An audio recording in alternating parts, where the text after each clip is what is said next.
Welcome into another edition of Ritchie and Rob, presented by the great folks at betPARX. He's John Ritchie. I am Rob Ellis. John, it's great, man. It's of the 11 games that they've played, we've come on here 10 times talking about a win. Yeah, we're good. The birds have done us right, my friend. They have done us right. And look, I know you are a well-educated Stanford man, but I'm running out of superlatives to describe this, John. What's happening with this Eagles team? I mean, yet another spectacular walk-off win in overtime over the Bills. Sum it up for me, John. How are they doing this? Because statistically, it probably doesn't make a ton of sense. No. But somehow, some way, they are getting there, my friend. No, it doesn't make much sense. You know, every stat that every coach I've ever played for has told me to pay attention to. You know, the third down conversion rate matters. You know, that number really does determine whether you win or lose. And we just lost in third down conversion rate, 36% for us to 59% for the Bills. They dominated us in that stat. They dominated us in time of possession. We continue to turn the ball over more than we take the ball away, yet we win. And Jalen Hurts is a big reason why, but just the character of the players themselves and the coaches and the organization. We are steeped in character here in Philadelphia, and I do think that matters. I do too. But you touched on Hurts, so let's go there, man. The throw he makes to his going left to Zacchaeus is not a throw, John, he was able to make earlier in his career, and it tells you about the development that he makes. Not only is he going left, he drops a dime basically over two defenders. It is nothing short of brilliant. You're right, Bert. It's perfect. It is dropping that thing in the way I don't expect that's humanly possible. Yet Jalen continues to be more and more perfect. And you look at the completion percentage numbers, and it's not our imagination. Like, he really is throwing the ball more accurately and making better decisions while he's doing that. It's just a dream come true that we've got a quarterback that works as hard as Jalen Hurts. John, you can relate to this better than anybody else because you played. How hard is it to get up every single week in the manner in which they do? Now, I know they're not always starting off pretty, but they're finishing it, okay?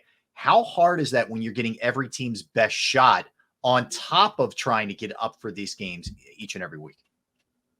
Well, I mean, it really is an elevated level of competition. You know, we've seen playoff football. We know that the speed changes. We know that the intensity changes. We know that we can contrast that with preseason football, where it's just not the same intensity-wise.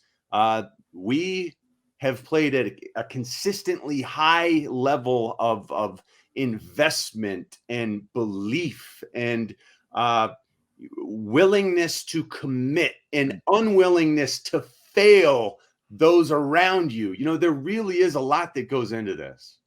Oh, there's no question. I mean, it is damn hard what they're doing, man. And they're flying real close to the sun each and every week. You know, that's the big thing. And you do wonder if it's sustainable. That's tricky. It is tricky. It feels like it's getting a little closer to slipping away each week. You know, it's a little more dire as we head in at halftime. It's now been, you know, two halftimes where we're heading in there down 10. Yeah. And I just got to wonder, like, if you're Nick Sirianni, is that message harder to convey the week after you just conveyed it down 10? Hey guys, we really got to rally here. You know, at some point, I know what you mean. It's like, do we coach? Because we seem to be able to figure it out as the games go on, right? Right. At some point, we're not going to be able to figure it out. I don't know when that is. Like, the law of averages says we're going to fail at figuring it out at some point. I just sure hope it's not this week against the team that I despise, like the 49ers. Yeah, the whiners. We'll deal with them later. The last thing I want to hit you with, an area of great improvement on this team, red zone. John, they were one of the worst teams early on in cashing in the red zone. They're now up to number 5. They were, I think, 27 at one point. They've cashed their last 12 times when they've gotten into the red zone. Is this a better feel for things for Brian Johnson? Is this the danger? It is. So you go Brian Johnson on this one. Okay. Yeah, I think it's just a natural progression. Brian Mhm. Johnson and Jalen Hurts better understand what works for them. Mm. I can't tell you how many times as an offensive player I've heard the offensive coordinator say to the quarterback, "What do you like here?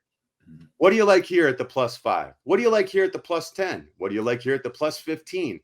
They have to be on the same page and they have to understand what one another prefers and how that meshes with what the defense is showing. And they're just getting to know one another and they're getting great at what they do. Yeah, and I do think patience has been a virtue. People want this thing to be, a full-blown human being when you got to take some baby steps sometimes when you're taking this thing over like Brian Johnson is. That's for sure. All right. So we will be back with a preview of the Eagles and the 49ers. A lot to dive into with this one, but so far so good, John. It's been a wild, wild ride. John Ritchie, Rob Ellis, Ritchie and Rob, the great folks at betPARX.